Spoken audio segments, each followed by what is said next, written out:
अगर मैं आपसे एक अजीब सवाल पूछूं, क्या सच में आप अपने फैसले खुद लेते हैं या फिर आपका दिमाग पहले ही तय कर चुका होता है कि आप क्या सोचेंगे, क्या चाहेंगे और आखिर में क्या करेंगे? ज़रा एक छोटा सा एक्सपेरिमेंट सोचिए।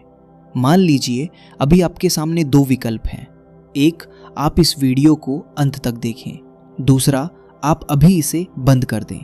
अब सवाल ये है, ये फैसला आप ले रहे हैं या आपका दिमाग पहले ही तय कर चुका है कि आप क्या करने वाले हैं?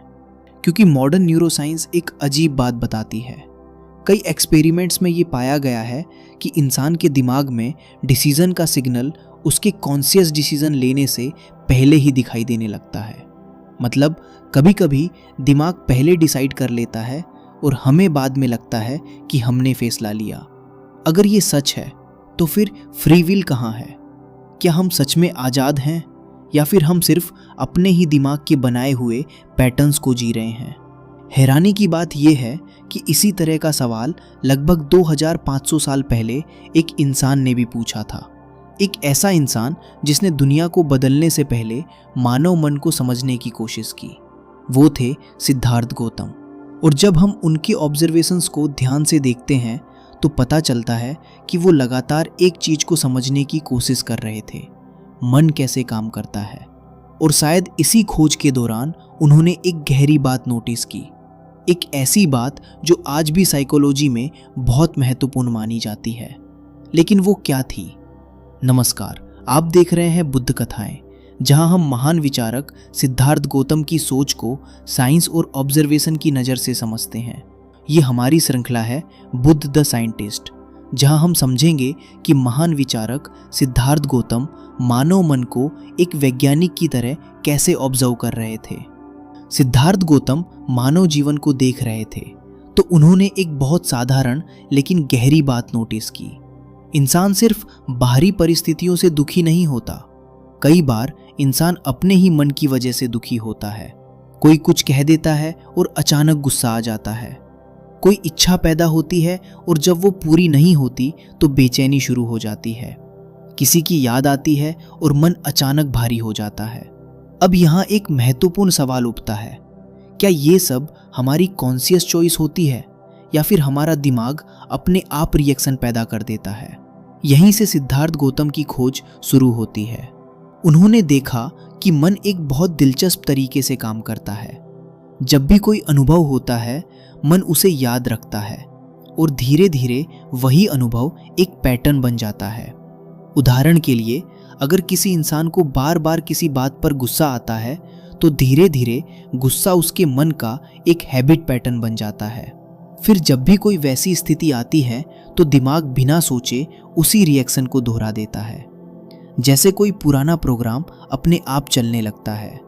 और शायद आपने भी नोटिस किया होगा, कभी कभी हम जानते हैं कि हमें ऐसा रिएक्ट नहीं करना चाहिए, फिर भी हम वही कर बैठते हैं। क्यों? क्योंकि उस समय हमारा दिमाग पहले से बने हुए पैटर्न के अनुसार काम कर रहा होता है। आज न्यूरोसाइंस भी यही बताती है, हमारा दिमाग लगातार न्यूरल पैटर्न्स बनाता रहता है। हर आदत, हर रिएक्शन, हर इमोशन धीरे धीरे ब्रेन सर्किट्स में स्ट्रोंग हो जाते हैं और फिर जब कोई सिचुएशन आती है तो वही सर्किट एक्टिवेट हो जाता है। यानी कई बार हमारी रिएक्शन हमारी कॉन्शियस चॉइस नहीं होती, वो हमारे दिमाग के पहले से बने हुए पैटर्न से आती है। और यही ऑब्जर्वेशन सिद्धार्थ गौतम बहुत गहराई से कर रहे थे। लेकिन यहाँ एक बड़ा सवाल खड़ा होता है, अगर हमारा दिमाग पैटर्न्स के अनुसार काम करता है तो क्या इसका मतलब है कि इंसान सच में फ्री नहीं है? क्या हमारी पूरी जिंदगी बस इन पैटर्न्स के हिसाब से चलती है? और अगर ऐसा है तो फिर आज़ादी संभव कैसे है? यही वो सवाल था जिसने सिद्धार्थ गौतम को और गहराई से देखने के लिए प्रेरित किया। उन्होंने मन को और ध्यान से ऑब्जर्व करना शुरू किया और उस ऑब्जर्वेशन में उन्हें एक ऐसी चीज दिखाई दी जो पूरी कहानी बदल देती है। लेकिन वो क्या थी, यही हम आगे समझेंगे। जरा अपने ही जीवन को देखिए। कभी ऐसा हुआ है कि आपने तय किया हो कि आज से आप किसी चीज को छोड़ देंगे, लेकिन कुछ दिनों बाद आप फिर वही करने लगते हैं? उदाहरण के लिए, आपने सोचा कि अब गुस्सा कम करेंगे, लेकिन अचानक कोई बात होती है और आप फिर गुस्सा कर बैठते हैं। आपने तय किया कि अब फोन कम इस्तेमाल करेंगे, लेकिन कुछ ही देर बाद आपका हाथ अपने आप फोन की तरफ चला जाता है। ऐसा क्यों होता है? क्या हम कमजोर हैं या फिर इसके पीछे दिमाग का कोई और कारण है?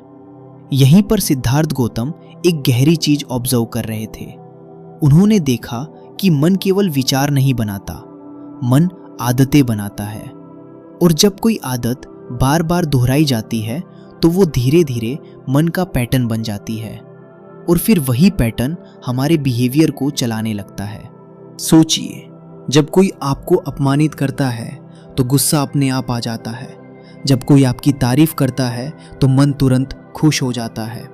जब कोई डर पैदा करने वाली खबर सुनते हैं तो दिल तेज धड़कने लगता है। इन सब रिएक्शंस में एक चीज कॉमन है, ये रिएक्शंस हम सोचकर नहीं करते, ये रिएक्शंस ऑटोमेटिक होती हैं। और यही ऑटोमेटिक रिएक्शंस धीरे धीरे जीवन का पैटर्न बन जाती हैं। यानी इंसान सोचता है कि वो अपने फैसले खुद ले रहा है, लेकिन कई बार उसका मन पहले से बने हुए पैटर्न्स के अनुसार काम कर रहा होता है। और शायद इसी वजह से सिद्धार्थ गौतम मानव मन को बहुत ध्यान से ऑब्जर्व कर रहे थे। लेकिन यहाँ कहानी खत्म नहीं होती, क्योंकि ऑब्जर्वेशन करते हुए सिद्धार्थ गौतम ने एक और दिलचस्प बात नोटिस की। उन्होंने देखा कि जब इंसान अपने विचारों और भावनाओं को ध्यान से ऑब्जर्व करता है तो एक अजीब बदलाव होने लगता है। पहले जो रिएक्शन तुरंत हो जाती थी, अब उसके और एक्शन के बीच एक छोटा सा गैप पैदा होने लगता है। और यही गैप बहुत महत्वपूर्ण है, क्योंकि इसी गैप में एक नई संभावना पैदा होती है, चॉइस की संभावना। पहले रिएक्शन ऑटोमेटिक था, लेकिन अवेयरनेस आने के बाद इंसान के पास मौका होता है कि वो उसी रिएक्शन को दोहराए या उसे बदल दे। आज मॉडर्न साइकोलॉजी इसी चीज को समझने की कोशिश कर रही है। कई स्टडीज में पाया गया है कि जब इंसान अपनी थॉट्स और इमोशंस को ऑब्जर्व करना सीखता है तो दिमाग के कुछ हिस्से जैसे प्रीफ्रंटल कॉर्टेक्स ज़्यादा सक्रिय हो जाते हैं। ये वही हिस्सा है जो डिसीजन मेकिंग और सेल्फ कंट्रोल से जुड़ा होता है। यानी जब अवेयरनेस बढ़ती है तो इंसान ऑटोमेटिक रिएक्शन से निकलकर कॉन्शियस डिसीजंस लेने लगता है। और यही रीज़न है कि आज माइंडफुलनेस मॉडर्न साइकोलॉजी में एक पावरफुल टूल माना जाता है। लेकिन हैरानी की बात यह है कि जिस ऑब्जर्वेशन को साइंस आज समझ रही है, उसी ऑब्जर्वेशन की तरफ सिद्धार्थ गौतम बहुत पहले इशारा कर चुके थे। इसलिए अगर हम गहराई से देखें तो पता चलता है कि सिद्धार्थ गौतम ये नहीं कह रहे थे कि इंसान बिल्कुल फ्री नहीं है, बल्कि वो ये दिखा रहे थे कि अगर इंसान अपने मन को समझे बिना जीता है तो वो धीरे धीरे अपने ही पैटर्न्स का कैदी बन जाता है। लेकिन अगर इंसान अपने मन को ऑब्जर्व करना सीख ले तो वही अवेयरनेस उसे उन पैटर्न से बाहर निकलने में मदद करती है। और शायद यही सच्ची आज़ादी की शुरुआत है। आज़ादी का मतलब ये नहीं कि मन में विचार नहीं आएंगे। आज़ादी का मतलब है विचार आएं लेकिन वे आपको नियंत्रित ना करें। तो शायद असली सवाल ये नहीं है कि इंसान फ्री है या नहीं। असली सवाल ये है, क्या हम अपने मन को इतना समझते हैं कि उसके पैटर्न्स को पहचान सके? क्योंकि जिस दिन हम अपने मन के पैटर्न्स को देख लेते हैं, उसी दिन उनसे बाहर निकलने की संभावना भी शुरू हो जाती है। और शायद यही वो इनसाइट थी जिसे महान विचारक सिद्धार्थ गौतम समझने की कोशिश कर रहे थे। अगर आपको सिद्धार्थ गौतम की सोच को साइंस और साइकोलॉजी के दृष्टिकोण से समझना अच्छा लगता है तो इस वीडियो को लाइक और शेयर ज़रूर कीजिए। और अगर आप ऐसी ही गहरी कहानियाँ और विचार देखना चाहते हैं तो बुद्ध कथाएं चैनल को सब्सक्राइब करना ना भूलें। अगर आप इन विषयों पर और विस्तार से पढ़ना चाहते हैं तो हमारी वेबसाइट decodedbuddh.com पर ज़रूर जाएं। और हमसे जुड़ने के लिए इंस्टाग्राम पर @decodedbuddh को फॉलो करें। हम जल्द ही मिलेंगे एक और नई इन्वेस्टिगेशन के साथ, जहां हम समझने की कोशिश करेंगे महान विचारक सिद्धार्थ गौतम की सोच को एक नए दृष्टिकोण से।